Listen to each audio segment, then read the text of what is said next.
blessings po sa kanya pong hinog na edad that we can learn a lot from his experience as a pastor. He has been a pastor since 1998. Mula po siya sa Cabuyao, Laguna. Yan po sa Pilipinas. And ang kanila pong church doon is One with Jesus Christian Church. Amen. At siya po ay husband to Sis Mila. Sis Mila, tayo po para po makita ng, yan, Sister Mila. And of course, Pastor Roger Misa is a father to Pastor Ryan. Yan, at meron po silang siblings na sina Sis Joy, Sis Ellie, and Sis Regine. And of course, sa kaalaman ng lahat, Pastor Ryan po is our pastor in Adsman, GICM Adsman, co-pastor po ni Pastor Wendell. Yan, amen po. So without further ado po, today, let's hear from Pastor Roger Misa. Amen. Parang kilala niyo. Honestly speaking, nasa Australia ako noon. Sa Filipino community, nagtuturo ako, nag-share, tuturo ako homiletics. Isang bagay na po na nila, kamukha daw ako ni Duterte. Kaya simula noon, tinawag na akong si Pastor Digong. Okay. So sa hindi nakakaalam, akala na iba nasa Netherlands, hindi nila alam. Andi dito si Digong sa Dubai.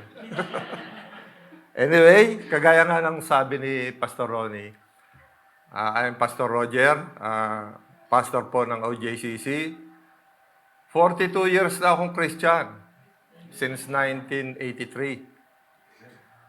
At ako ay kagaya nyo rin na dating OFW. I was in Iraq, 1982. Ang libangan nga namin noon, manood ng mga missile. Labanan kasi ng Iran noon at saka ng Iraq. Presidente no Saddam Hussein. After 1 year, umuwi ako. Pag uwi ko, hinipo ako ng Lord. Nakakilala ko sa Panginoon sa isang crusade. Kasi ako nasa Iraq, ang ikinagulat ko, dalawang kasamahan ko na OFW ang namatay, yung isa napatay ng Iraqi police. At habang sila ay nakalibing na gano'n, nakaburol sa Palo, China, i-deliver sa Pilipinas, nagbabanda ko noon Lead vocalist namin yung isang namatay. Sabi ko, parang kailan lang. Buhay na buhay kami pumunta ng Iraq, tapos eto ngayon, uuwi silang dalawa bangkay. Doon ako natigilan talaga. Sabi ko, hindi natin hawak ang ating buhay. Ginawa ko nung gabi, nagbukas ako ng Bible. Pagbukas ko ng Bible, nakita ko sa John chapter 14, verse 1. Let not your heart be troubled. Believe in God, believe also in me. Si Jesus Christ ang nangungusap niyan sa mga alagad. Sa totoo lang, kinopya ko yung verse na yon, itinapal ko sa dingding ng kwarto ko, katabi si Pops Fernandez. Siyempre, hindi pa tayo nakakilala sa Lord noon. Kakakasal lang namin noon. 3 taon pa lang kaming kasal. At hindi ko na-realize, yung pala yung moment na ako'y hinihipo na ng Panginoon. Kaya nung ako'y umuwi ng Pilipinas, 1983, sa isang crusade, ay talagang kinatok ako ng Panginoon. At habang nangungusap, yung evangelist doon sabi, may bumubulong sa akin, no? Sabi sa akin, yung impression na Lord ba, akala ko ba hinahanap mo ko? Ba't hindi ka pumunta doon sa unahan? Ang ginawa ko, pumunta ko doon sa unahan talaga, como nung araw, ang tatay ko yung barangay captain, tapos yung 2 kapatid ko, pulis. At doon sa aming barangay ay bawal na kami niloloko-loko. Ang tingin ko noon sa mga born again, na memera lang yan. Ganun ang tingin ko. Yun yung impression. Kasi yun ang mga napapanood na bintang sa mga born again Christian. Kaya sabi ko, pag ako'y pumunta sa unahang yun, sabi, pag ang mga ito'y nanloloko lang, ay, ako unang magsusuplong dito. Pag ito mga ito'y namemera lang. But you know what?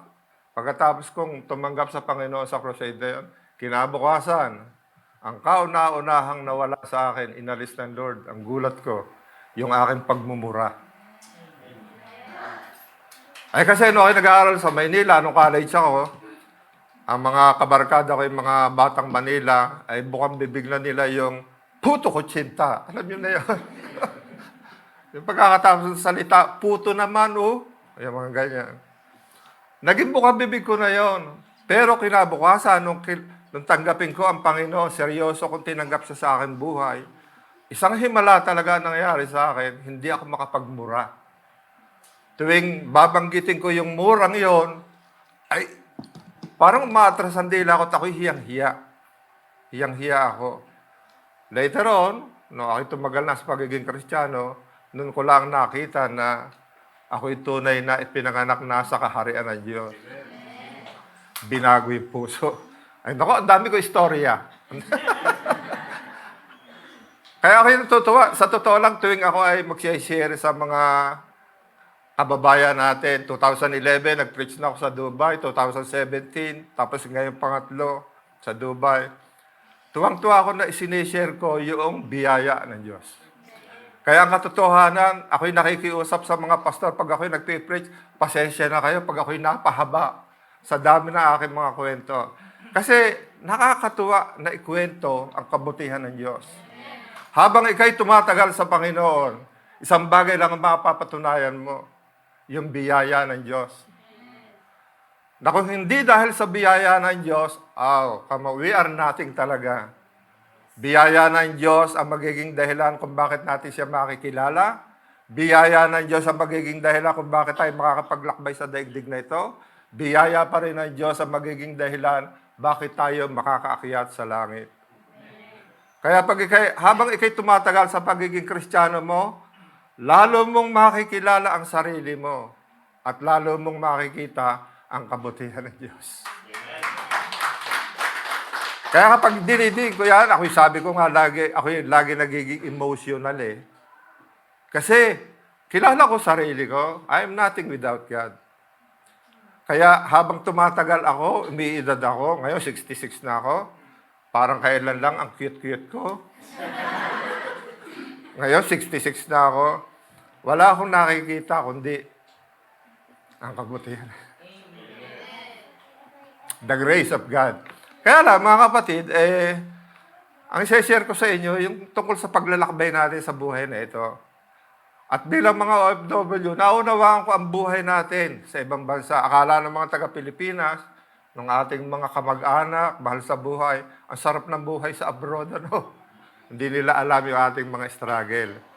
At isang problema, pag ikay naging Christian, lalo dito sa Dubai, ang dami talagang mga bagay-bagay na pwedeng humila sa iyo palayo sa Panginoon. Kaya isang bagay na ating pag-aaralan po ngayon. Ako ay empleyado po ng Nestle Philippines since 1976. Then, 1998, nagpastor ako. Tapos 2001, natanggal kami sa trabaho kasi as a union member, nagwelga yung aming kumpanya, tinanggal kami lahat. Kaya 2001, nagpapastor ako, wala akong sweldo sa church. Ginaya ko kasi si Apostol Pablo na tent maker. Naglilingkod at como kinakapa niya yung mga pinupuntahan niya, siya ay naging tent maker, gumagawa siya ng tent para buhayin niya yung sarili niya. Hindi siya umaasa noon sa mga Christian. Natuwa ako doon sa example na yun ni Apostol Pablo, kaya ginaya ko yun. Kaya ako ay nagsimulang magpastor sa church.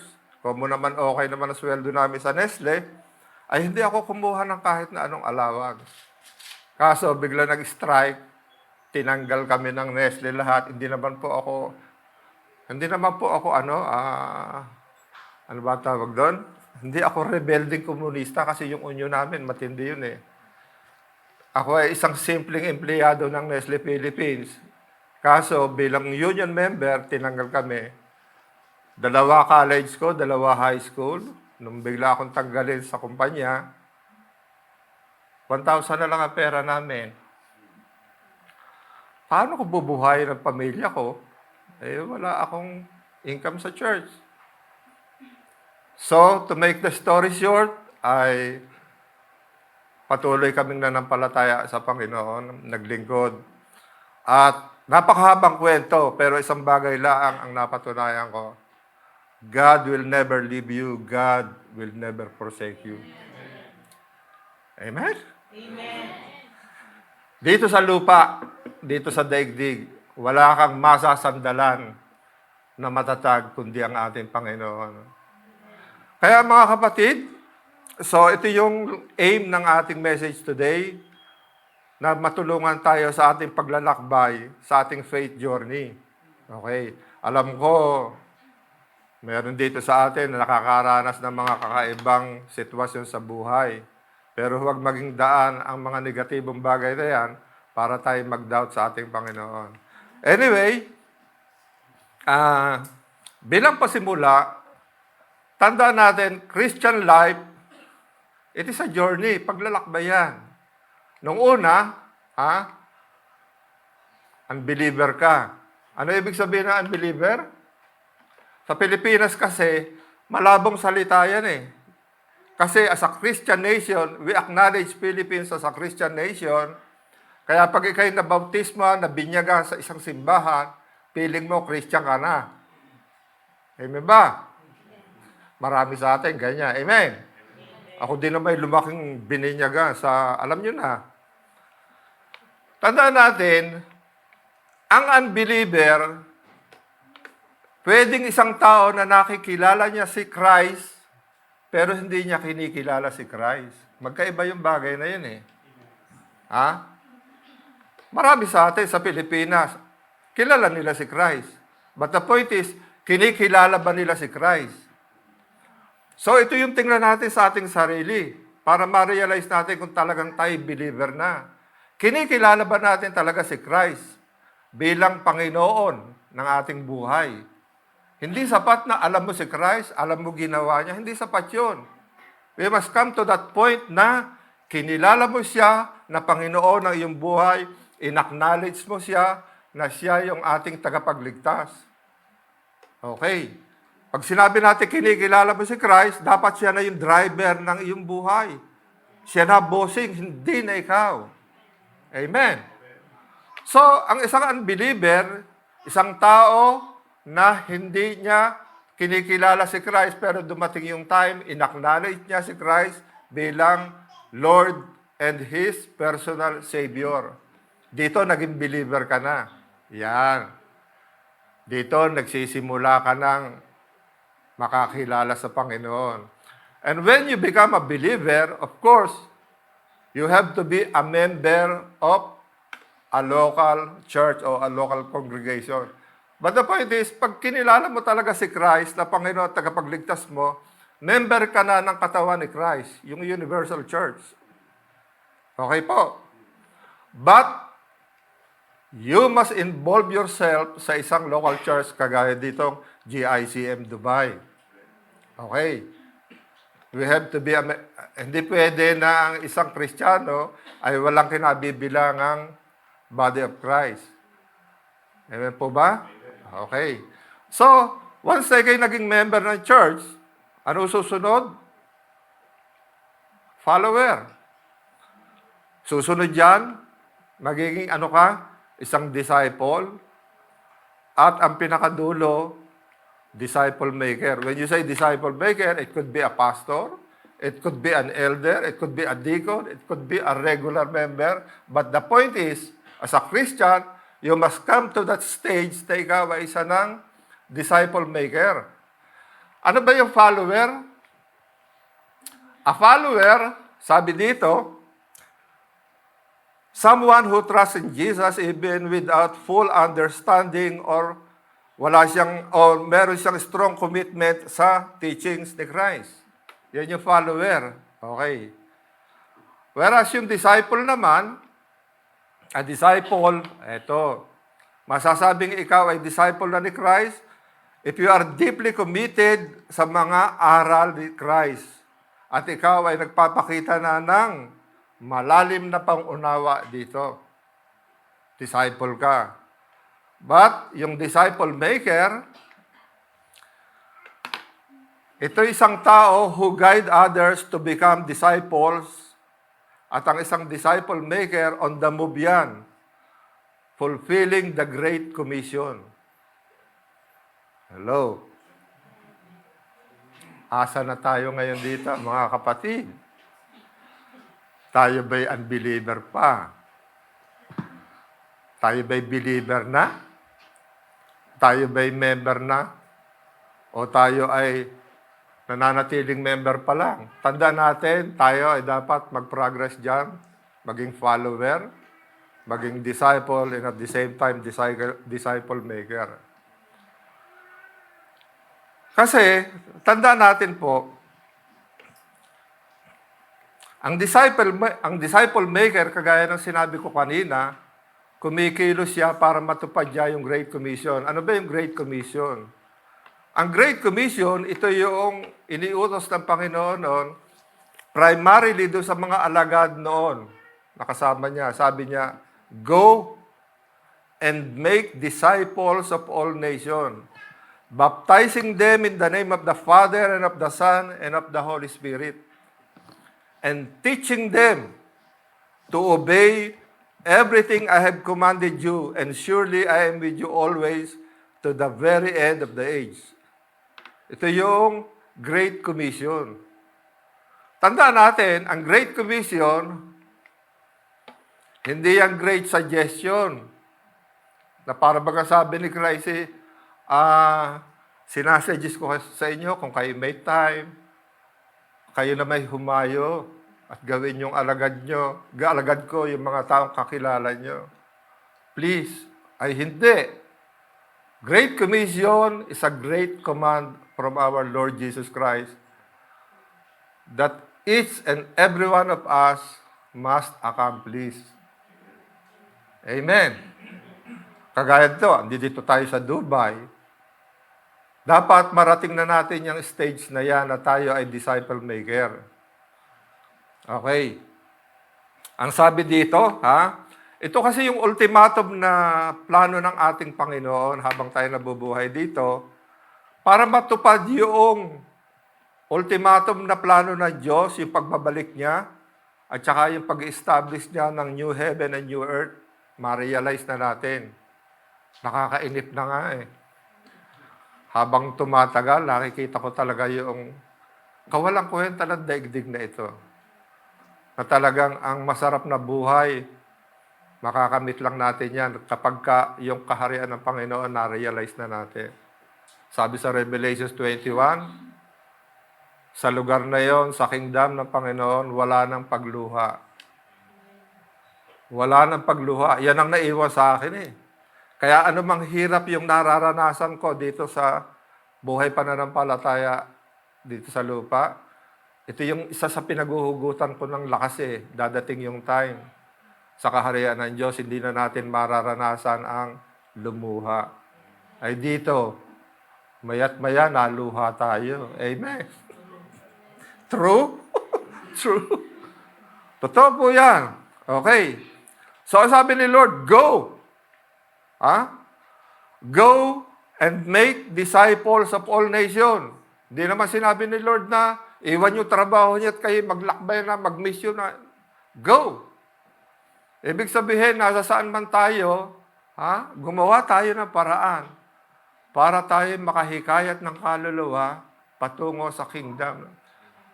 Alam naman natin, ang Panginoon, biyaya ng Lord ang kikilos. Kaya lang, kinakailangan may instrumento siya magagamit. Lagi ko nga sinasabi, God is not a God of accident, but He is a God of purpose, a God of plan, and a God of objectivity. Kung nasa saan ka ngayon, hindi aksidenteng naririyan ka. Christian ka, hindi aksidenteng kayo napunta dyan, may magandang layunin sa iyo ang Panginoon dyan.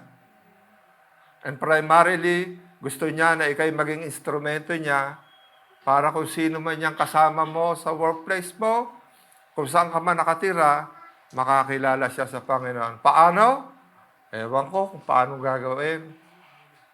Pero kapag dinisay natin yan, God will make a way. So, nasa sana tayo sa journey na ito. Bilang pastor sa matagal na rin panahon na ini-encourage ko yung mga kapatiran everywhere na gawin ito, mamunga tayo sa kingdom. Naunawaan ko yung napakaraming mga excuses, mga alibis natin. Yung ibang alibis natin, kaya hindi natin magawa ito. Legit naman talaga. Busy sa work, busy sa pag-aalaga ng mga anak. Totoo po yan. But the point is, isa sa karanasan ko na rin, pag gusto, may paraan. Pag ayaw, ang daming dahilan. Totoo po ba yun? Payag kayo? Pag gusto, may paraan. Pag ayaw, ang daming dahilan. At ang isang katotohanan kasi, pag talagang nakilala nyo ang lalim ng biyaya ng Lord, ay, hindi na kayo kinakailangan itulak ni pastor. Kayo mismo ang kusang magre-reach out sa ibang tao para nila maranasan ang joy na nararanasan nyo, ang makilala ang Panginoon. Ay nako, sabi ko nga, anday kong kwento. Na ako'y nasa Nestle, ako'y na born again, ang daldal ko talaga. Mga katrabaho ko, daldal ako ng daldal.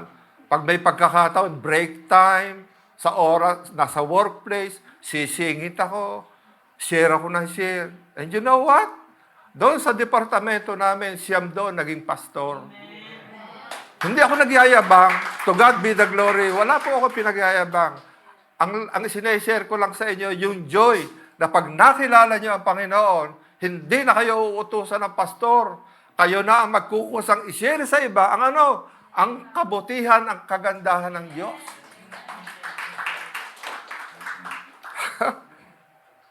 Napakasarap. Sa totoo nga lang, isa doon sa trabaho namin, komunista, umaakyat na sa bundok, NPA na. Lumindol. Nung lumindol ay biglang nagsishare pala ako doon sa isang kwarto, sinishare ko yung mga kapwa ko trabador, na ines, komunista, lumabas. Paglabas alam niyo sigaw sa akin, pardon the word. Sabi, ulul! Ginanon ako. Pinabayaan ko lang. Biglang lumindol. Nung lumindol ng malakas, natakot. Yun yung pinatubo ay pumutok yung pinatubo. That was the time. Natakot siya. Nung lumindol, ang lakas kasi. Pagbalik, nakatitig sa akin, sabi, Brad, ang lakas ng lindol, Ay ako'y nagbabasa ng Bible. Alam niyo ginawa ko? Pinilas ko talaga yung Bible, Matthew 24, pinilas ko. Kasi wala akong time na siya paliwanaga.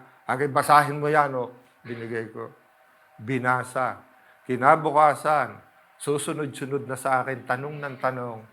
NPA na po yun. Ngayon, nasaan yun? Pastor na po yun. Mas malaki pa nga ang charge sa amin. Kaya, nakakatuwa. Mga kapatid, ay talagang palalimin natin ang pagkakilala natin sa ating Panginoon. Seryoso natin kilalanin siya bilang Panginoon at tagapagligtas na ating buhay. Magpapakilala siya sa inyo. Okay, so magsisimula na po tayo. Intro lang po yan, intro.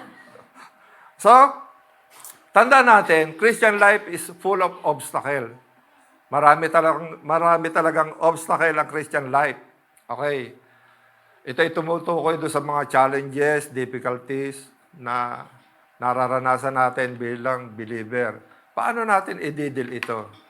So, yan po yung title ng ating message, Overcoming Obstacle in a Believer's Life. Kukunin po natin ang pag-aaralan natin sa text natin sa Luke chapter 9, verses 51-62. At dito, tuturuan tayo ng ating Panginoong Jesucristo kung ano ang mga kasagutan sa ating tanong na ito. Paano natin ma-overcome ang mga obstacle sa buhay? So una, sabi dito, at the time approached for him to be taken up to heaven, Jesus resolutely set out for Jerusalem. So ito yung verse 51. Ito yung moment na si Jesus Christ ay malapit ng ipako sa krus. At siya ay nagdesisyon ng pumunta sa Jerusalem kasi doon talaga siya bibitayin, pahihirapan. So ang kapansin-pansin dito, yung word na ginamit na resolutely set out. Ibig sabihin, nung si Jesus Christ pupunta na sa Jerusalem, na kung saan alam niyang hihiyain siya, aalipustahin, pahihirapan, at papatayin sa krus. Alam niya lahat yung mangyayari sa kanya. Pero ganun siya kadeterminado na pumunta doon.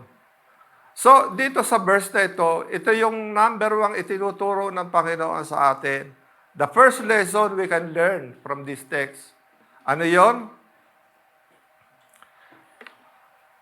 Kinakailangan ang isang i-cultivate natin yung spirit of determination. Spirit of determination. Okay. Tandaan po natin ang ating Panginoon, hindi naman siya napatay eh. Pinatay siya, hindi siya napatay. Ang ating Panginoon ay talagang ibinigay niya yung kanyang buhay.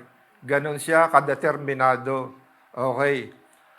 Kaya nga, sabi pa doon sa Isaiah, mababasa natin sa verse na yan, I offered my back to those who beat me, my cheeks to those who pulled out my beard. I did not hide my face from mocking and spitting. Okay. Saan siya humugot ng ganong tapang at lakas? Kung tayo yung, alam nating tayo yung bibitayin dahil sa ating pananampalataya, magagaya ba natin yung ginawa ni Christ na gano'n siyang kadeterminado? Siguro, kagaya nung araw, sabi ko, kasi Diyos siya eh. Anak siya ng Diyos eh, kaya malakas siya. No. Tandaan po natin, si Jesus Christ, nung alam niya siya ibibitayin na, papatayin na, nanalangin siya sa hardin ng Gethsemane, ang sabi niya, Ama, kung maaari, ilagpas mo sa akin ang saraw ng paghihirap na ito. At sabi sa Bible, 3 times siyang nanalangin at pinawisan siya ng dugo dahil sa stress. Kaya lang, dumating yung point na sabi niya, let not my will but your will be done. At nung siya'y nagdeterminadong sinabi niya yon na, Ama, kalooban mong masunod, wag yung kalooban ko. May bumabang anghel, pinalakas siya ng Panginoon. Yun lang naman na hinihintay sa atin ng Lord eh. Na kinakailangan, ano man yung nararanasan natin sa ating buhay na negatibo, na para baga nagpapatamlay ng ating pananampalataya. Magdesisyon lang tayo na patuloy na sumandal sa ating Panginoon. Malayang makakakilo sa ating buhay. Ang Panginoon palalakasin niya tayo. Amen po? Okay. Kaya nga, ang itinuturo sa atin ng Panginoon, pagka tayo ay nakakaranas ng mga negatibong bagay sa ating buhay, una, tingnan natin, gayahin natin ang ating Panginoong Hesukristo na nagpasya na gawin ang kalooban ng Ama, anuman ang maranasan niyang hirap at ang naranasan niya, pinalakas siya ng Panginoon. Kaya ang payo sa atin ng writer ng Hebrew, let us fix our eyes. Let us fix our eyes on Jesus, the author and perfecter of our faith, who, for the joy set before him, endured the cross, scorning its shame, and sat down at the right hand of the throne of God. Okay. So ito ang itinuturo sa atin ng Panginoon dito para ma-overcome yung isang paraan para ma-overcome natin yung mga obstacles sa Christian life. Cultivate that spirit of determination, kagaya ng ating Panginoong Hesukristo. Okay. Ang isang dapat din natin gawin talaga ay maintindihan natin itong verse na ito, itong challenge na ito ng Panginoon sa mga disciple, sa mga taong sumusunod sa Kanya. And whoever does not carry their cross and follow me cannot be my disciple. Sinabi yan ng Panginoon sa mga tao na sumusunod sa Kanya. Binigyan ng pangunawa, ang kapahayagan, ha? Sino mang hindi handang magpasa ng kanyang krus, he cannot be my disciple. Sasabihin mo, ang sungit naman ni Lord. Hindi masungit ang ating Panginoon. Jesus talks about impossibility. Ang ibig sabihin ng Lord dito, anak, ha? Kung hindi ka handang magpasa ng iyong krus, never kang makakasunod sa akin. There will come a time in our life na ang gusto mo at ang gusto ng Diyos nagkukrus. Sino susundin mo? At yan yung moment na ang gusto mo, hindi yan yung kalooban ng Panginoon sa iyo eh. Ito ang kalooban ng Lord, nagkukrus. Ang tanong sino ang susundin mo? Kinakailangan maging determinado tayo, ha? Talagang palalimin natin ang pagkaunawa natin sa kalooban ng Lord. Kasi wala naman siyang hinangad sa ating masama. Hindi man natin maintindihan ang ipinagagawa niya sa atin. The just shall live by faith. You must learn how to carry your cross. Yung moment na kahit na yung alam mo na ayaw ng Lord yan, pero siyang gustong-gusto mong gawin, huwag mong gawin yan. Amen po ba? Ako po noong, sabi ko nga, natanggal kami sa trabaho, then nag-aaral ako ng Cisco sa Meralco Foundation. Sabi ko, iyak talaga ako noon sa Lord kasi wala ang trabaho eh. 2 college ko, 2 high school, ang pera ko sa bangko ay 1,000. Pag dumaan ng Meralco ay 1,500 ang aming electric bill. Short pa ng 500. Kaya nag-pray ako, sabi, Lord, sabi ko, marami akong alam, bigyan mo naman ako ng work, ganyan-ganyan. Then, sa tulong ng aking anak, nag-aaral kami mga kontrata ng mga computer network na kumpanya, at nag-aaral pa ako ng Cisco para ma-enhance yung kaalaman ko. Kaso, almost 6 years na akong nangungontrata, ang hirap. Kasi, napaka-obvious na natuklasan ko sa mga ganyan yung korupsyon sa kumpanya. Na para kayo umasenso sa pangungontrata, makiisa ka sa logistics, ha? Mag-o-overprice ka ng mga kung ano-ano. At 2 kasama ko sa Nestle, na meron namang ibang silang linya, naging milyonaryo. Pero ako hanggang 2010, wala pa rin masyadong naiipon. Nilapitan ako ng isa sa logistics, sabi Sir Roger, para migi naman yung kita mo. Alam mo na, patulang ko yung inaalok ako ng corruption, i-overprice niya yung mga equipment. Basta ipaubaya ako sa kanya, sumang-ayon lang ako. Anong gagawin ko? Wala ako, yun lang ang trabaho ko, tapos ako yung nagpapastor, wala akong sweldo sa church. Dumating talagang time, sabi ko, hindi ko kaya. Sabi ko, Lord, titigilan ko na ito. Kasi pag hindi ko tinigilan, baka ako'y mapasubsob doon sa korupsyon. Sabi ko, Lord, titigilan ko to. Magpo-full time na ako sa ministry. Sabi ni Satanas, may pera ka naman. Wala. Pero meron akong Diyos. Ano nangyari? Ano nangyari? Yumaman ba ako? Hindi. Pinabayaan ba ako ng Diyos? Hindi. At sa mahabang panahon, sa mahabang panahon yon na ako'y nagpapastor, wala nga ako, lagi ko nababanggit yung wala akong sweldo. Hindi kami pinabayaan ng Diyos. Hindi kami nakaranas na manghiram ng pera dahil kami nagigipit. God will make a way when there seems to be no way. Okay. At magpahanggang ngayon, pag nililingon ko yan, wow, ang nakikilala ko yung faithfulness ng Diyos. Magtiwala ka lang. The just shall live by faith. So, yun yung cross na aking pinasanaon. Iniwan ko ang karangyaan ng buhay, nag-full time na lang ako. Nagtiis ako sa ganitong uri ng buhay. Hindi ako pinabayaan ng Panginoon. At Ngayon, kita nyo, kasama ko mga anak ko, si Pastor Ryan. Kita nyo naman, ang lulusog na aking mga anak. Paano nyo sasabihin kami pinabayaan ni Lord? Ang lulusog nila. Yes, to God be the glory. Palakpakan natin ang Lord. Hallelujah. So, ang pangalawang itinuturo sa atin ng Panginoon ay ito. Ito yung moment na He sent messengers on ahead who went into a Samaritan village to get things ready for Him. But the people there did not welcome Him because He was heading for Jerusalem. And when the disciples, James and John, saw this, they asked, Lord, do you want us to call fire down from heaven to destroy them? But Jesus turned and rebuked them. Then He and His disciples went to another village.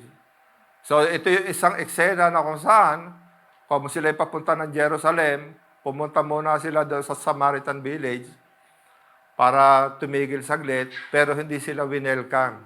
Itinaboy sila. At ito si James at saka si John, who is known as John the Beloved, hindi pa siya mature noon. Nung sila ay nireject doon, ay talagang galit na galit siya. Panginoon, paubaya mo sa amin yung taong yan. Pupugnawin namin yung mga yan. Sabi ng Lord, pull lang kayo. Sabi ng Panginoon, sinaway sila. So, ano yung itinuturo sa atin ng Panginoon dito? Na isa sa pwedeng maging obstacle natin sa ating buhay. Ito po yun, mga kapatid. Okay. Learn how to handle rejection. Learn how to handle rejection. Christian tayo. No, ikaw ay na-born again. Wow! Ang unang magiging reaction sa iyo ng tao, ba't ka ganyan? Parang ikaw iba na. Pag hindi ka nag-iiba, kata-kata ka. Pag walang napupuna sa iyo ang tao, ang kapaligiran, sasabihin mong ikaw ay believer na, walang napupuna sa iyo ang kakaiba, there's something wrong about that. Kasi, pag nakilala mo ang Lord, may makikita silang kaibahan sa iyo. At because of being different, you will be rejected. Makakaranas ka ng rejection. Ito, kagaya nitong sila, Jesus Christ, si James at saka si John. Mga Hudyo sila, nireject sila ng mga Samaritano. Ang mga Samaritano at saka sila Jesus Christ, mga Hudyo, puro mga Israelita yan. Ay dahil lang sa napakaraming issue, mga doctrinal differences, mga kung ano-ano pa ng mga historical issue, nag-away talaga yan. Ang tingin ng mga Hudyo sa mga Samaritano, kulte yan, mga heretic yan, mga peki yan, mga ganyan. Just because they are being different. So ito yung issue sa rejection Pag kayo nakita nila, nakakaiba, ire-reject ka nila. Naku, danas na danas ko yan sa aking buhay. Ngayon, talakayin muna natin yung issue na rejection. Kasi ang importante sa Lord, you must know how to handle rejection. Tanong ko sa inyo, pag ikaw ay nire-reject na isang tao, matampuhin ka ba? Taas nga yung kamay ng mga matampuhin, huwag na kayong tumingin. Ikaw ba yung pagka medyo nireject ng isang tao, iyak ka kaagad. Hindi mo na siya kikibuin. Hindi mo na siya bibigyan ng ayuda. Matampuhin ba kayo? O ikaw naman yung taong palaban. Nako mo, nireject ka. Kasi pag tayo nire-reject, we feel unworthy. Ang tingin natin sa ating sarili, ang liit natin, we feel unworthy. Kaya yung iba, ang response nila, galit sila. Ito yung natural na reaction natin when we are being rejected. Dalawang bagay lang yan. Yung isa, nagtatahimik. Yung isa, lumalaban. Yung nagtatahimik, please, huwag niyo na ako saktan. Yung palaban, ay, sige, saktan mo pa ako. Alin ka sa dalawang iyon, pag ikay ranas na rejection. Tayo nilikha ng Diyos sa wangis niya, kaya tayo ay nilikha ng Diyos na mayroong kapasidad na magmahal at mag-desire ng pagmamahal. Alam niyo ba kung saan una ito dapat maranasan para tayo hindi magkaroon ng tinatawag na spirit of rejection? Sa tahanan. Iparana sa mga bata yung pagmamahal. Ang mga taong pasaway, hindi maintindihan, barumbado ko nga. Ito ay mga taong lumaki sa isang tahanang kulang sa pagmamahal. At yun namang taong napakamatampuhin. Ito ay lumaki din sa isang tahanang hindi nakaranas ng pagmamahal. Kaya lumaki, mayroong spirit of rejection. Klasihin natin ang ating sarili. Gaano ba tayo matampuhin? Kung gaano natin nakikilala yung sarili natin sa pagiging matampuhin, yun din yung degree ng pagmamahal na iniyukol sa atin ng ating mga magulang. Ang point ko lang, huwag natin sisisinin yung ating mga magulang. Yung mga magulang natin na hindi nag-express ng pagmamahal sa kanilang mga anak for whatever reason, tandaan natin, biktima rin sila ng ng pagpapalaki sa kanila ng mga magulang. So, kaya ko idinidiin ito, mga kapatid, o lalo tayo dito na may mga anak na, wow, kung meron tayo ang number 1 na i-inject sa ating mga anak, iparanas natin sa kanila yung genuine love ng magulang. Alam niyo ba, number 1 problema ng lipunan? Hindi si mayor, hindi si presidente, hindi si barangay captain. Sino? Yung tatay. Yung nanay, kalimitan, the absence of the father. Pag lumaki yung isang bata na hindi na palaki ng ayos na isang magulang, magiging problema ng lipunan. Kaya ko lang sineshare ito, mga kapatid. Paano kung tayo lumaki, nakulang tayo sa pagmamahal? Ano ating gagawin? Sisisinin ba natin ang ating mga magulang? No. Kasi sabi nga ng Bible, honor your father and your mother. Mahalin mo, tigalang mo ang iyong magulang upang humaba at lumawig ang iyong buhay. Upang humaba at mapagpala ang iyong buhay. Kaya sa isang utos daw ito na may pangako. Ano ang pangako pag minahal mo magulang mo? Upang humaba at mapagpala ang iyong buhay. May po ba? Kaya, kung hindi nyo manaranasan sa inyong mga magulang yan, ngayong ikaw, Christian, iparanas mo sa iyong mga anak. At yung magulang mo, nakapos sa pagpapakita ng pagmamahal sa iyo, ikaw naman ngayon ang magmahal sa kanila. Yamang nauunawaan natin ang katuruan ito. Tandaan niyo, isang katotohanan, karanasan ko yan. Naobserbahan ko kahit doon sa lugar namin, kahit sa aming pamilya. Wala akong nakita na isang tao nakaaway ang kanyang magulang o ang kanyang biyenan na umayos ang buhay. Wala akong nasaksihan ganyan. Na ako'y nag-preach sa Dubai. Way back 2011, na-share ko yan. After almost 7 months, naka-chat ko yung pastor. Sabi, 1 year na, pinag-uusapan pa yung message mo. Bakit? Ano yun? Tungkol pala dyan sa issue niya.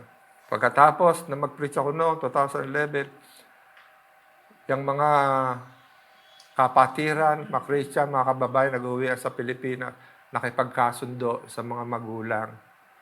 Noong ako nag-preach sa Australia, na-share ko din yan. Kasi gustong-gusto ko i-share yan eh. Ang kahalagahan ng pagmamahal sa magulang. Na-preach ko sa Australia, yung isang member doon, pinuntahan pa sa States, yung magulang, para ayusin yung relasyon. Ngayon, ang sarap ng kanilang buhay. Kaya sa isang utos ng Diyos na may pangako, mahalin mo at galang iyong mga magulang. Kaya kung hindi ka man minahal ng iyong ng magulang noon, naging biktima ka, tandaan mo, yung ating mga magulang, biktima rin sila ng pagpapalaki ng araw. Kaya ngayong ikay Christian na, putulin mo ang isyong yan. Para ang mga anak mo hindi maging magkaroon ng spirit of rejection, mahalin mo sila ng buong puso, iparanas mo ang tunay na pagmamahal mo sa anak. Amen? Pagpapalain ng Lord ang iyong buhay. Amen? Okay. May maisingit na naman akong kwento eh. Kaya ako na. Pastor, pasensya ka na. Doon sa amin kasi, nung araw, meron kaming tindahan, no? May lumapit kay Mrs. Sabi ni Mrs., "Uy, di ba yung asawa may sakit? Anong balita?" Sabi, "Ano na nangyari?" Sabi, "Masama na ho ang lagay, Ate Mila." Sabi ni Mrs., "Bakit?" Wala raw pera. Sabi, "Aba, mga tapos yung anak. Pinag-aral nung ama. Mga college graduate na, mga nagtatrabaho. Tapos ito yung ama. Pinababayaan ng mga anak." Sabi, "Bakit ganun?" Sabi, "Di ba yung mga anak mo okay na? Bakit pinababayaan ng ama?"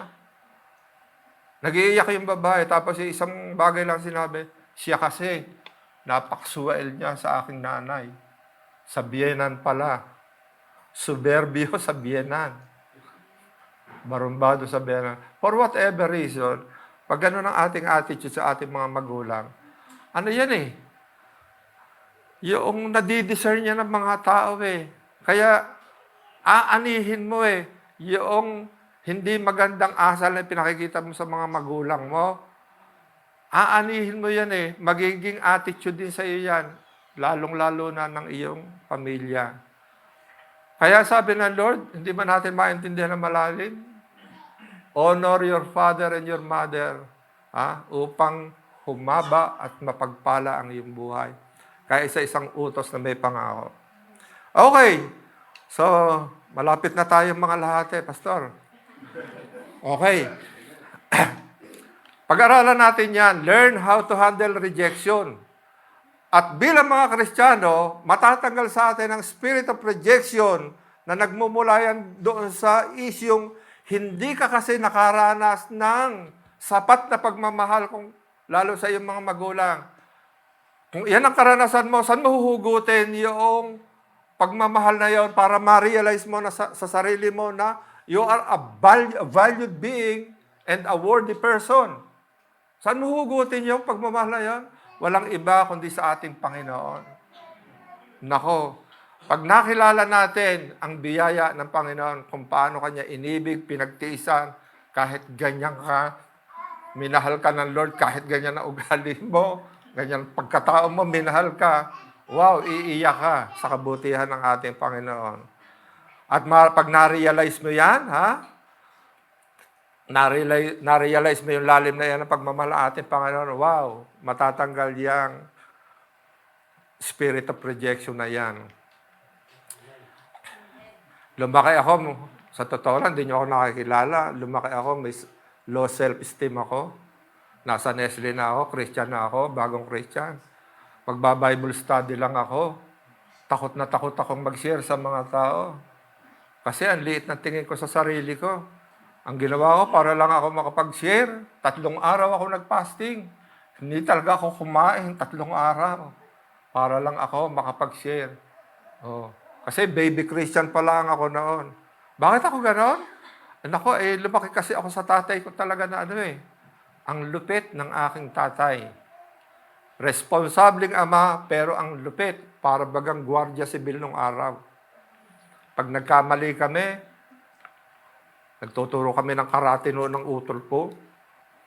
Ako high school, pag uwi kong ganyan, galit na galit ang tatay ko kasi meron kaming taniman ng gulay na gano'n. Saan ka galing? Nagturo ho kasi kami ng karate. Kanina po ako hanap sa iyo. Ang ginawa ng tatay ko, binunot yung bakod na kawayan. Ganyan katbilog. Ganyan binunot. Pinadapa ako sa damuhan. Pinalo akong gano'n. Pagdating ng gabi, ayaw ko na kumain. At talaga naisip ko, magpapakamatay na ako. Nagising ako ng alas 5 ng madaling araw. Nanguhuli ako ng hipo noon, pakain doon sa aming mga itik. Lumusong ako sa dagat, sabi ko, wala naman akong kwenta, magpapakamatay na ako. Kaya lakad akong gano'n. Biglang napalalim. Hanggang dito kasi ito. Biglang napalalim, may lamig na tubig. Atras ako, takbo akong ganyan. Balik ako. At napatawa ako sa sarili ko. Sabi ko, kala ko ako magpapakamatay, hindi pa pala. Kasi ganun eh. Pero nung ako'y naging Christian, nung unti-unti ko, ang lupit kasi talaga ng tatay ko, kaya talaga ako, ang liit ng tingin ko sa sarili ko. Kami magkakapatid, ganun. Ganun kami. Pero nung dumating talaga yung time, nung maunawaan ko ang mga bagay na ito, minahal ko na tatay ko. Minahal namin. Minahal namin talaga. Ginawa ko yung the best ko para maipakita sa tatay ko yung pagmamahal. Tandang-tanda ko, tatay ko, malapit nang mamatay, nakatingin doon sa larawan ni Jesus Christ. Panginoon, Panginoon. Talagang, sabi, Panginoon, huwag mo akong pababaya, Panginoon. Oh. Sa kabila ng kanyang kalupitan, ako'y naniniwala na siya'y matanda na, talagang kinilala niya yung Panginoon sa kanyang buhay. At kung ako naman ay tumatagal na bilang Kristiyano, wow, natatanggal na yung spirit of rejection ko. Dumating pa nga kasi yung time, ano-ano yung naranasan ko ng mga rejection. Pupunta kami ni Mrs. sa church. Nakakita ko ng tatay ko. Komo. Saan ka pupunta? Sabi ko, sa church may gagawin kami. O dito, lasing yung tatay ko. Kumuha ng Armalite. Pagkakuha ng Armalite, andyan dyan na. Hindi naman ako pinaputukan. Tinaas na gano'n. Balik dito! Nakayuko lang akong ganyan.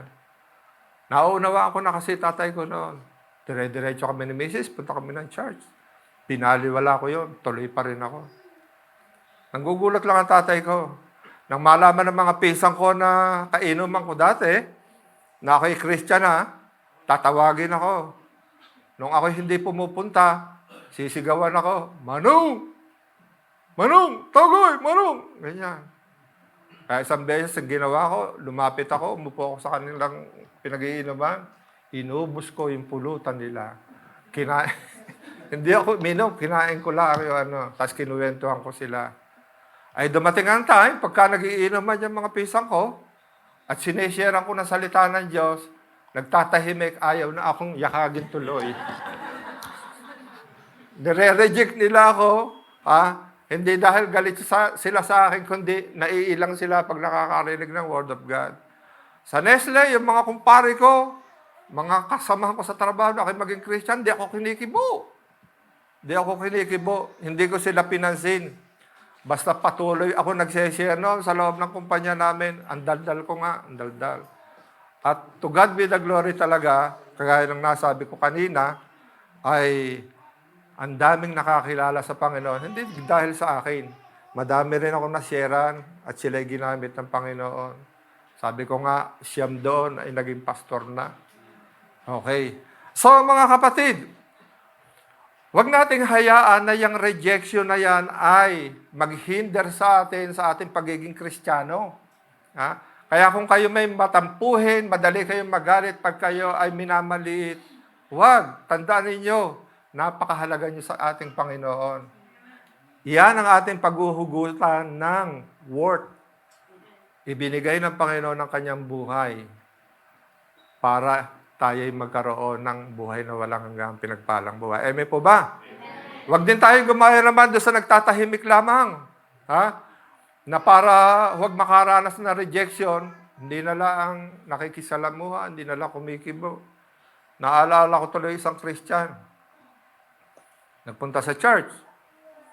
Sabi ng pastor, nanawagan, tayo ngayon ay ministry, Tayo nag-create ng Army of the Lord. Kaya, mag-enroll na, magpalista na yung mga gustong maging army ng Panginoon. Sabi gano'n. Tapos nakita niya yung isa. Sabi, Brad, ikaw ba ay nakalista na dito as Army of the Lord? Sabi ni Brad, Pastor, ako po ay miyembro na. I am already in the army of the Lord, Pastor. Sabi niya, paano nangyari yun? Tuwing Pasko lamang at saka mahal na araw kita nakikita sa church. Paano ikaw ay naging member na ng Army of the Lord? Bumulong si Brad sa pastor. Pastor, ako'y nasa secret service. Meron ganun eh. Na dahil sa ayaw niyang masaktan, nagtahimik na lang sa pagiging Kristiyano. Ano nangyari? Wala. Walang naging bunga sa kanyang pananampalataya. Tandaan po natin, mga kapatid, ha? Tandaan po natin itong reminder na ito. Don't let rejection divert you from following Jesus. You must learn how to handle it. Ha? Nahihiya kayo mag-share? Baka kayo pagtawanan? No! Ha? Wag nating pabayaan na yung mga bagay na yan ay magpalayo sa atin. Palalimin natin ang ating pagkakilala sa ating Panginoong Jesucristo na siya pag-uugutan natin ng lakas. Amen po ba? Don't let rejection divert you from following Jesus. Tsaka, tandaan natin, being faithful even when rejected for Him shows you are blessed and not an unworthy person. Kaya nga, ang paalala sa atin ng Panginoon dyan, di ba? Mapalad ka pagka ikay inuusig dahil sa akin. Kapag ikay pinipersecute, and when you are falsely say all kinds of evil against you because of me, rejoice, matuwa ka, and be glad, because great is your reward in heaven. Kaya, lakasan natin ang ating loob na mag-share sa kung kanino man tungkol sa kaligtasang iniyo-offer ng ating Panginoon. Let us do our best. Tandaan natin. Huwag tayong panghinaan ng loob. Huwag tayong mahiya. Baka sabihin, yung bagay iniisip mo, ikay mapapahiya, mamaliitin ka, tandaan mo. Great is your reward in heaven kapag ikaw ay iniinsulto ng kapwa mo dahil kay Christ. Yung iba kasi nga, nagtatahimik na laang para huwag mainsulto bilang Kristiyano. Hindi na mag-share. Tahimik na lang. Secret service. Huwag kayong doon magpalista sa secret service. Amen po ba? So kapag nalagpasan natin ang stage na yan ng rejection, malakas na ang loob nating nag-share na tayo, ha? Ito yung susunod, ito yung pangatlo na itinuturo sa atin ng ating Panginoon. Count the cost of being a disciple. Count the cost of being a disciple. So, ito ang nangyari. As they were walking along the road, a man said to him, I will follow you wherever you go. Lord, sasama ko sa iyo. Saan ka man magpunta? Nilingon siya ng ating Panginoon. Foxes have dens and birds have nests, but the Son of Man has no place to lay his head. Eager na eager, Lord, sunod ako sa iyo. Anak, ay mabuti yung mga foxes, at saka yung mga ibon may tirahan. Ako'y walang tirahan. Ano itinuturo sa atin ng Panginoon sa eksenang ito? Tandaan natin, we must learn how to sacrifice comfort. Dahil ko nakikita sa churches na ang sipag umatid sa church dahil minsan nabibigyan ng ayuda. Lalo sa Philippines, dito lang mga nakaraang taon, ang dami namin nire-reach out. Atinan, atid. Kasi pinibigyan namin ng kaunting tulong minsan. Pero nung mawala na yung tulong, nawala na rin.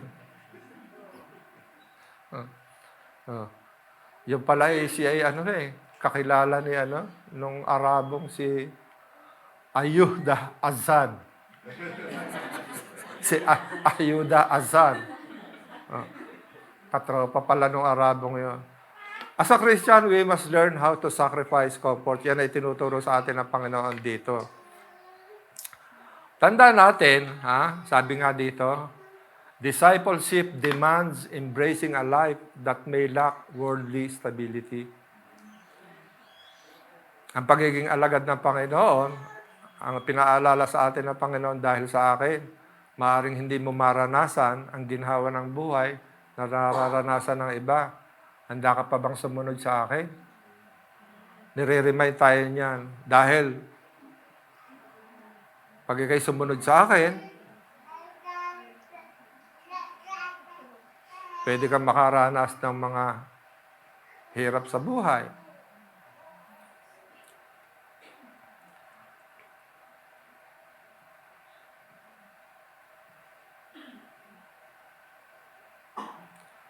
Naalala ko tuloy, itong eksenang ito sa John chapter 6. Ito yung ang Panginoon ay nagpakain, gumawa ng himala sa libo-libong tao.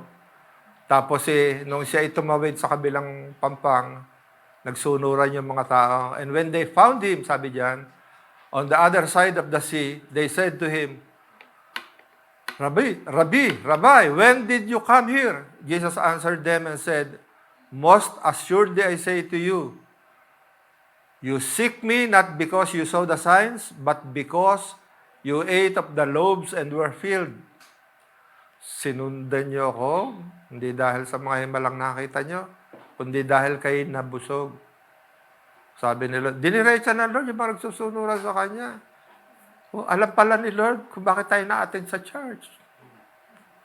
Yes, nothing is hidden from the Lord. At naranasan kaya sa pastor, hindi ko pinipintasan. Reality nakita ko. Yung iba, attend sa church kasi pag nag-alleluia, sumamba, kumanta, pagpapalain ni Lord, aayos ang buhay. Tapos nung walang mangyayari sa hanap buhay, asan ka na? Ewan. Ayaw na umattend ng church. Kaya sabi dito ni Lord, you seek me not because you saw the sign, kundi dahil kayo mga nabusog. Do not labor for the food which perishes, but for the food which endures to everlasting life, which the Son of Man will give you. Kung meron daw tayong pagpukusan sa ating buhay, yung kabilang buhay. At hindi yung ang focus natin sa buhay na ito ay puro yung pagkita lang, pagpapayaman. Pardon realidad yan Kahit naman ako, naghangad din ng mga bagay na gano'n. But as I grow older, yung realization na tayo manlalakbay lang dito. Lahat ng yan, iiwanan natin. Kaya ang tinuturo ng Lord, kung merong higit na dapat tayong pahalagahan, yung kanyang kalooban, yung buhay na walang hanggan, doon tayo pumokos. Amen? So, sabi pa doon sa John 6:66, okay, nung mapagsabihan ng Panginoon yung mga taong iyon, from that time, many of His disciples went back and walked away from Him no more. Then Jesus said to the 12, do you also want to go away? But Simon Peter answered him, Lord, to whom shall we go? You have the words of eternal life. Bagong Kristiyano pa lang ako, tumatak na sa puso ko yan. Yung sinabi ni Pedro sa Tagalog. Sabi ni Christ kasi, kayo, kagaya ka ba kayo sa kanila? Nako mo, sinabi ko yung totoo, nag-alisan din. Kasi sabi niya doon sa nauna, kayo puro ayuda hinahanap niyo. Nagtampo yung mga tao. Nung itinuro ng Lord, huwag yan ang unahin nyo. Ang anahin nyo, yung buhay na walang hanggan, yun ang pagpukusan nyo. Ay, noong harapin niya yung 12, kayo, iiwanin nyo ba rin ako? Ano sabi ni Pedro? Panginoon, saan pa kami pupunta? Ay, nasa sa iyo ang buhay na walang hanggan. Tumanim po yan, mga kapatid, sa dibdib ko. Ano man ang nangyayari? May mga temptation man, ng mga doubt na ibinubulong si Satanas. Ang lagi sumasagi sa isip ko, saan pa ako pupunta? Titigil ba ako sa ministry? Hindi na ako magpapatuloy? Saan ako pupunta? Ay nasa sa Lord laang ang buhay. Kaya ang point dito ng ating Panginoon, we must learn how to sacrifice comfort at huwag maging dahilan yung minsang nararanasan nating hirap sa buhay, huwag maging dahilan para tayo tabangan sa ating relasyon sa Panginoon. at lumayo na sa Kanya. Ang tanong kasi, saan ka pa pupunta? Nasa sa Panginoon lang ang buhay. Amen po ba? Amen. Kaya nga, noong tumatagal na yun, nung iwan ko nga yung trabaho ko, yung aking pangungontrata, dumating talaga ako doon sa point na, ano ba ang gagawin ko ngayon? Iiwan ko ba ang ministry? Hindi na ako magpapastor? At uunahin ko na lang ang paghahanap buhay? Iiwan ko ba ito? At kaya talaga ako yung nagpasya, no, titiwala ko ang lahat sa Panginoon. Saan pa ba ako pupunta? Saan pa ako pupunta? Oh. Kasi I know deep inside my heart, pag iniwan ko ministry, nako, andiyan kasi yung aking joy eh. Anong uri pa ng buhay ang aking mararanasan kung iwan ko ministry? Kaya sabi ko, no, papatuloy ako. Dumating ang time, nagalit sa akin yung isang elder namin. Pastor, ikaw kasi 11 taong ka na dito. Ayaw mong kumuha ng allowance man lang. Kaya hindi pa pagpapala ang church kasi ayaw mo kumuha ng allowance. Sabi ko, Mameng, ba't ako pinagalitan mo? Sabi nga, Pastor, kumuha ka ng allowance. Sabi nga na.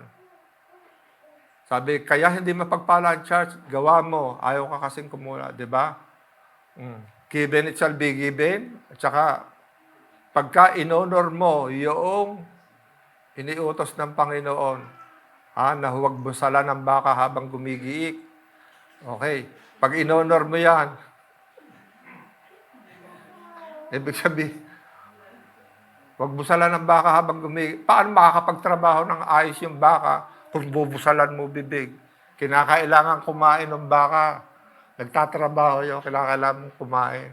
Kaya, ibig sabihin noon, yung mga nagmi-minister sa church, normal laang na pakainihin.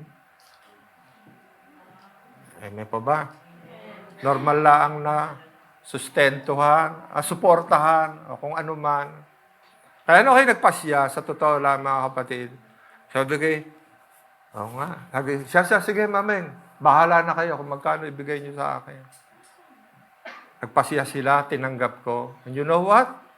From that moment on, yung financial namin, ganito, biglang gumanyan. At magpahanggang ngayon, sa totoo lang, hindi nararanasan ng aming church na magipit. Laging yung aming finances ay mataas. May nag-donate sa amin ng lote. Nagkaroon kami ng sariling property. Donation lamang. I don't know. Kasi nakikita ng Lord yung spirit na nagpiprevail sa church. At kapag nakita ng Lord yun, gagawa ang Panginoon ng himala talaga sa church. Amen po ba? Kapraso na lang. So, pangalawa tinuturo ng Lord, Okay. Ito sa verse 59. Sabi ng Panginoon doon sa isa, follow me. But he replied, Lord, hayaan niyo munang ilibing ko ang aking ama. But Jesus said to him, let the dead bury their own dead, but you go and proclaim the kingdom of God. Ano ang problema nitong taong ito? Nung sabihin ng Panginoon, sumunod ka sa akin. Sabi niya, okay Lord, kailan ililibing ko muna yung tatay ko? Tapos ay sabi ni Christ, hayaan yung ilibing ng patay ang kapwa patay. Parang ang sungit ni Lord, ano? Pero ano yung realidad dito? Ano ang itinuturo ng Panginoon dito? Ang nakikita ng Panginoon dito sa taong ito, meron siyang divided priorities. Meron siyang divided priorities. Kaya itinuturo ng Lord sa atin, prioritize God above all else. Sanayin natin ang ating sarili na i-prioritize ang Diyos ng higit sa lahat. Okay. Tandaan natin, following Jesus requires total commitment and putting the kingdom of God and its purpose above all else. even above our personal or cultural duties. Dapat unti-unti nating matutunan yan. Tandaan niyo mga kapatid, tayo manlalakbay lang dito. Tinawag tayo ng Panginoon, ginawang member ng kanyang katawan, may layunin ng ating Panginoon, at kagaya nga kanina, yung Great Commission ng Church, to go and make disciples. At para pag iyay natupad, mararanasan na natin ang tunay na uri ng buhay kapag ang ating Panginoon ay nagre-reyna. Itong mga ginagawa natin ngayon, mga kapatid, pansamantala lang lahat ito. Kaya dapat masanay na tayo na i-prioritize. Okay. Hindi, tandaan po natin hindi binabaliwala ni Lord sa atin yung halaga ng ating trabaho at saka yung halaga ng ating pamilya. Nung sabihin ng Panginoon doon sa taong iyon na hayaan mong ilibing ng patay ang kapwa-patay, binibigyan lang tayo ng Lord ng test dito eh. Sina-challenge lang ng Panginoon ng taong to na i-recognize yung urgency at saka yung supreme importance of spreading the message of God's kingdom. Pag ikay Kristiyano na, dapat buhay na buhay sa iyo yung kahalagahan ng duty ito natin na ihayag ang kanyang salita. Go and make disciples of all nations. Ano bunga ng santol? Santol. Amen? Ano bunga ng bayabas? Ano bunga ng Kristiyano? Ano bunga ng Kristiyano? Ibig sabihin, pag ikay Christian na, dapat dumating yung time, may makita ang Lord na dahil na ikaw ay naging instrumento niya para ma-reach out yung isang tao at makakilala sa Kanya. Yun ang bunga mo. Amen? Kaya ibig sabihin, may kay Christian, 3 years ka ng Christian, dapat may nahila ka na kay Lord. Naging instrumento ka niya para yung taong yun makilala si Lord. Amen? Okay. Kristiyano na ba tayo? Yes. May bunga na ba tayo? Yes. Amen. Ay ngayon, halimbawa, naglalakad ka, nasa Silicon Oasis ka, ang ganda ng daan, ganyan. Tapos biglang nakita mo, may bunga doon, may puna ng orange. Nakita mo, namunga. Tanim pala ni Brother Paul yun. May bunga ng isang orange. Sasabihin mo, Brother, ang cute naman ng orange mo, may bunga na. Okay. Sabi ni Paul, nagtanim niya.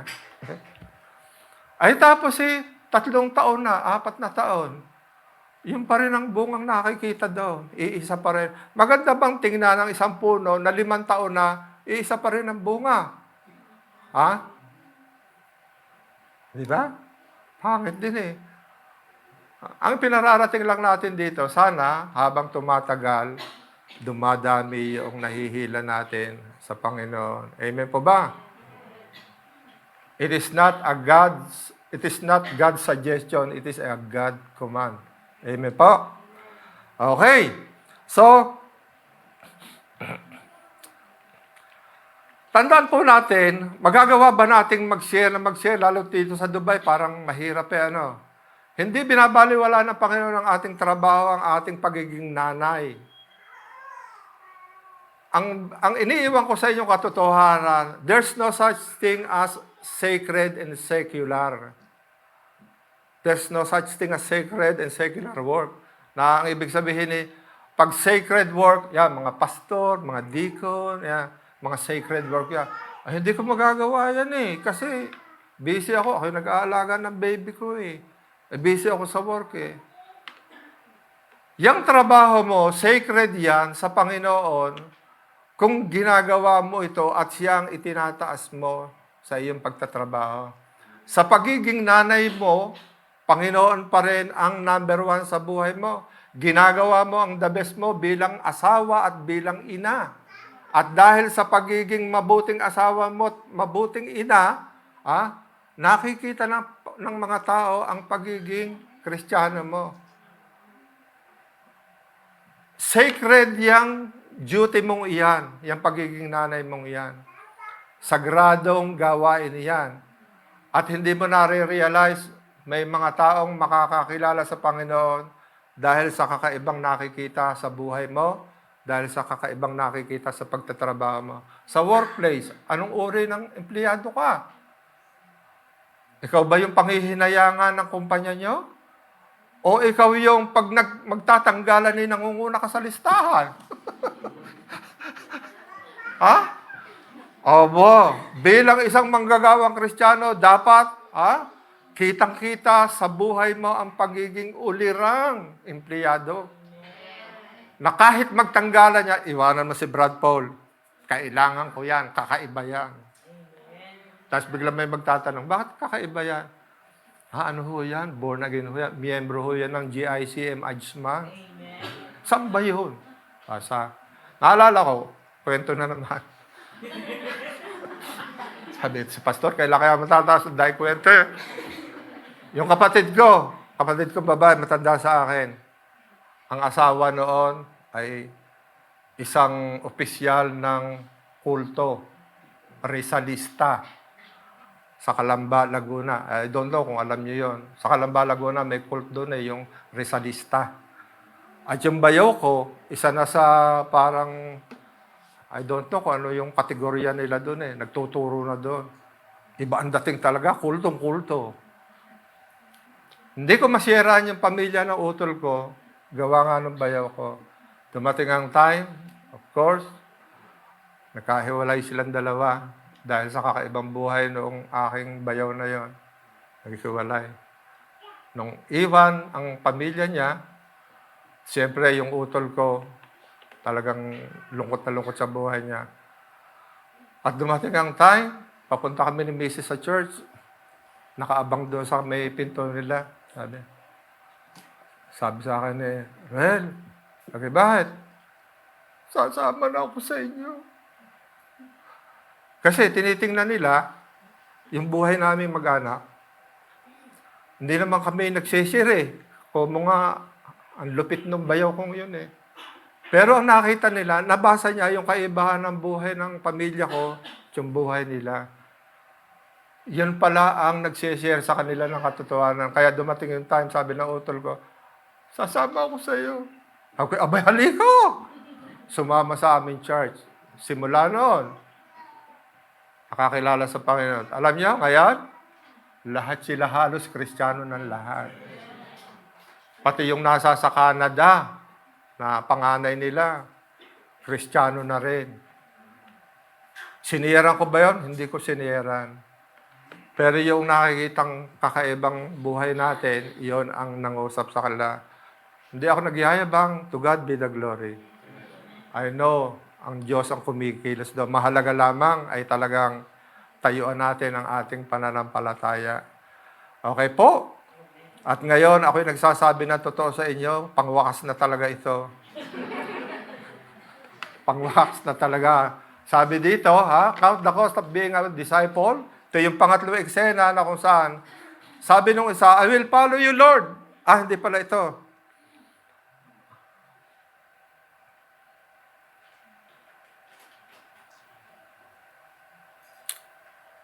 I will follow you, Lord, but let me go back and say goodbye to my family.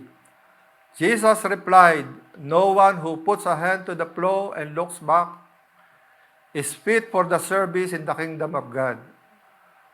Sa Tagalog, hindi pwedeng ikaw ay nagsingkaw ng araro, tapos nag-aararo kay palingon-lingon. Hindi pwede yan. Okay. So dito, ang itinuturo ng ating Panginoon, yun yung idinidiin niya, Ang tinuturo sa atin ng Lord dito, hindi pwedeng ikaw, nung maging Kristiyano, palingon-lingon ka pa sa dati mong buhay. Ang dami kong naririnig dyan. Siyempre, lumaki tayong Katoliko, tapos yung mga na-reach out namin, na nasa church na, paglalaw na yung bukan bibigay, mabuti pa ako nung Katoliko ako, hindi ganito. Sarap-sarap ng buhay ko. Mga ganong pangungusap. Mga kapatid, pag tayo ay nakakilala sa Panginoon, abay talagang sabi ng Lord, no turning back. Huwag kang palingon-lingon doon sa dati mong buhay. Ngayong ikay nakakaranas ng mga problema, ikinukumpara mo nung araw na sabi mo wala kang problema. No, ikay ma-born again, bakit nagkaroon ka pa ng problema? Wow! Sabi ko sa inyo, hindi simple ang buhay Kristiyano, pero hindi maging dahilan dapat iyan ng ating pagtalikod sa ating Panginoon. Okay. No turning back. Ang issue dito, this man's problem is clinging to past attachment. Asasan yung heart niya. Halimbawa, ngayon, asasan ang heart natin? Ang heart ba natin, mas matimbang na talaga ang ating heart sa Panginoon? O mas matimbang pa yung ating heart sa dati nating buhay? Sabi ng Lord, anak, I love you. Pero tandaan mo, simula ngayon, tanggalin mo na ang attachment mo sa dati mong buhay. No turning back. Nung ako nag-preach na, ito ang na-share ko, remember Lot's wife, one of the shortest Bible verse. 3 word lang yan, na paalala ni Jesus Christ, lalo sa end times. Sa huling panahon, sabi ng Panginoon, alalahanin niyo ang asawa ni Lot. Yun lang ipinayo niya, hindi na niya inelaborate. Remember Lot's wife. Pag binasa natin sa Bible, ano ba ang nangyari? Sino yung asawa ni Lot? Alam naman natin noong dumating yung time nung parusahan ng Diyos ang Sodom at Gomorrah dahil sa sobrang kasamaan. Lalo yung homosexuality siyang popular doon, ay talagang binasak na ng Panginoon ang Sodom at Gomorrah. Sabi ni Lord, alalahanin niyo ang nangyari sa asawa ni Lot. Ano ba yon? Ngayon, pinaniniwalaan na iyan daw yung asawa ni Lot. Yung naging haliging asin na iyan. Nung pinag-aralan ko yan, nung ipipreach ko, sabi ko, kasi nakalagay sa Bible, sinabihan sila ng anghela, humayo na kayo, huwag kayong lilingon, kundi mapapahama kayo. Tapos, ang nangyari sa asawa ni Lot, nung umuulan na yung asupre, sabi sa Bible, lumingon. Sabi ko, lumingon, naging haliging asin. Ano ba yun? Pinarusahan ng Diyos. Sinabi ng huwag lilingon, haliging asin ka na. Ganun ba? So, nung pinag-aralan ko yung word, ang ginamit na salita, yung Hebrew word na lumingon, nabat, nang ibig sabihin, to gaze intently. Nangyari pala, habang sila'y naglalakbay, layo sa Sodom at Gomorrah, hindi basta lumingon yung asawa ni Lot. He gazed intently. Para bagay yung heart at mata ng ating mga kababaihan pagka nasa sa mall at nakikita yung mga magagandang damit. Yun ang ibig sabihin na to gaze intently. Yung ating mga kababaihan pag nasa souk, nasa tindahan, joke lang pero totoo yun. Yung mga boys, yung mga kalalakihan, inip na sa labas. Ano ba? Lalo si Mrs. ngayon, makapunta sa mga sa R&B. Ang ganda. Ganyan na nangyari doon sa asawa ni Lot. She gazed intently doon sa Sodom at Gomorrah. Ang heart niya, hindi niya maalis-alis doon sa lugar na kinalakihan. Kaya tandaan natin mga kapatid, kaya ipinaalala ng Panginoon, remember Lot's wife. Bakit? Hindi pinarusahan ng Panginoon yung asawa ni Lot. Ang nangyari sa asawa ni Lot, it is a consequence. Bunga ng hindi niya pakikinig sa utos ng Panginoon. At ito'y bunga ng pagkakatali ng heart niya doon sa dati niyang buhay na hindi niya maiwan-iwanan. Lalo ngayon, ramdam na ramdam natin, malapit na talaga tayo sa end times. Ang dami nagsasabi, nasa huling panahon na tayo. Saan ang heart natin? Huwag nating hayaan ang mga comfort dito sa buhay na ito ang magpatalikod sa atin, palayo sa ating Panginoon. Remember Lot's wife, It is a consequence of her poor decision. Amen po ba? Amen po. So, dito, Tandaan po natin yung pinaalala sa atin ng Panginoon, ha? Huwag yung pagkasingkaw ng ating mga araro ay lilingunin pa natin. Napakahirap mag-araro ng palingon-lingon. Walang mangyayari sa iyong buhay. Sa iyong buhay pananampalataya, huwag palingon-lingon sa dati mong buhay. Kagaya ko nung araw na kung ako'y manginginom, chain smoker ako, ha? Ma-attend ako ng Bible study. Oh, ganun ba sabi ni Lord? Yes. And you know what? 3 kahat kalahati ang sigarilyo ko sa isang araw. I am a chain smoker. At meron akong tinatawag na smoker's cup. Grabe. At ang sigarilyo ko noon, Marlboro Blue Seal. Bakit yun ang pinipili ko? Kasi ang sarap humithit nung bumabara sa dibdib. Hindi nyo naunawaan yun. Pag kayo chain smoker, maunawaan nyo yun. Ganun ako nung araw. Ha? Hindi, ay biglang may nag-share noon. Hindi nyo ba alam na kayo templo ng Espiritu ng Diyos at sino man magwasak ng templo ng ito'y wawasakan din ng Diyos. Bagamat ang konteksto na yun ay yung pagiging marites sa church. Ha? Sabi ng Lord, huwag kayong maging dahilan ng pagwasak ng church dahil dyan sa mga ganyan-ganyan. Eh, na-realize ko, sabi ko, templo ng Espiritu ng Diyos ang ating katawan. Pag daw winasak natin ito, pinabayaan natin, ang nakalagay sa verse 10, wawasakin din ng Diyos. God will allow you to be destroyed. Kaya yung mga bisyo-bisyo ngayon, nung ma-realize ko, sabi ko, Lord, sabi ko, napakaraming beses ko nang dinesire na matanggal itong paninigarilyo. Okay, Panginoon, hindi ko kaya. Umiiyak ako noon, nakahiga ako sa kama, naninigarilyo. Lord, palayain mo ako dito. Talaga, yung impression ng Lord, abay, itapang. Sabi ko, Lord, hindi ko kaya tigilan to. Ginawa ko, nilamukos ko yung sigarilyo, tinapang sa bintana. Umiiyak talaga ako sa Lord. Sabi ko, papatayin ako ng bisyong ito. Sabi ng Lord sa akin, salamat anak, nagdesisyon ka na. Kaya lang, ang dae pang laman ng kaha. Kinapa ako, may 10 stick pa. Nilamukos ko rin, tinapon ko. You know what? Nakatunghay ang Panginoon, hindi ako nagsisinungaling. Paggising ko kinabukasan, pumasok ako sa work, 6 to 2 ako. Dire-diretso ako sa work. Hindi ko naalala magsindi ng sigarilyo. 12:00 na ng tanghali, nung ma-realize ko, hindi ako naninigarilyo. Pag ikaw'y chain smoker, pag mulat ng iyong mata, sigarilyo ang unang mong hahanapin kaysa sa asawa mo. Yes, pag chain smoker ka. Pero that day, ay talagang nawala na sa akin yung pagiging chain smoker. Magpahanggang ngayon. Hindi na bumalik yan. Amen po, mga kapatid. Kaya nga,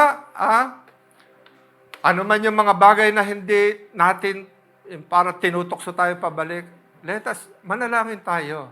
Nakikita ng Lord yung mga heart natin. Kung meron mga bisyo tayong hindi natin maiwanan, nagsisikap tayo iwanan, hindi natin maiwanan, oh, come on, iiyak natin yan sa Lord. Knowing na ito hindi ayon sa kalooban ng Lord, iiyak mo yan. Gagawa ang Panginoon ng paraan dyan. Have that decision, no turning back. Amen po? Purihin po ang ating Panginoon. Kaya tandaan po natin itong ating sharing, how to overcome obstacle in a believer's life, cultivate that spirit of determination. Let us fix our eyes on Jesus' example and on the blessed hope that was set before us. Let us learn how to handle rejection. Don't let rejection divert you from following Jesus. Respond properly. Pangatlo, and let us count the cost of being a disciple. Magastos talaga maging alagad, but we have to do it. Sacrifice comfort, and let us prioritize God above all else. At pangwakas, no turning back. Amen po. Let us pray po. Manalangin po tayo, saglit. Hallelujah, Lord. Panginoon, salamat po sa privilege na ito na pinagkaloob mo po sa akin na maging instrumento po, Panginoon, ng mga usap sa mga kapatiran dito, Panginoon, sa mga kababae at kapatiran, O Lord. Lord, number one dalangin ko po, pagpalain mo po yung kanilang buhay. At nawa po yung mga salitang nahayag sa kalagitnaan ito, Lord, wag po nilang baliwalain sapagkat ito yung mga salitang nagmula sa iyo. At i-apply nila po, Panginoon. Ano man ang hirap na kanilang pinagdadaanan, nauunawaan mo sila, Panginoon. Ang gusto mo lang, Lord, ikaw ang patuloy na maghari sa puso't isipan ng bawat isa, sapagkat ang nais mo ay walang sino man ang mapahamak. Ano man ang pinagdadaanan nila sa kanilang buhay, Lord, paalala mong patuloy sa kanila. You will never leave them and you will never forsake them. Salamat po, Panginoon. In Jesus' name we pray. Amen.